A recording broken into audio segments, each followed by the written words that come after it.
rivoyatni boshladim, nos chekishni tashladim.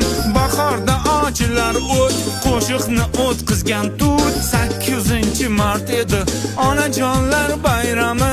Bu bayramda men ahmoq, onamni o'ylamaman, chechamni o'ylamaman, ochamni o'ylamaman, enamni o'ylamaman, abchamni o'ylamaman.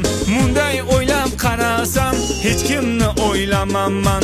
Kompot bo'lib men ahmoq, bir qizni o'ylab faqat. Qizni labi botekis, figurasi notekis. Nima deydi bu ahmoq, yeymizmi deydi kekis.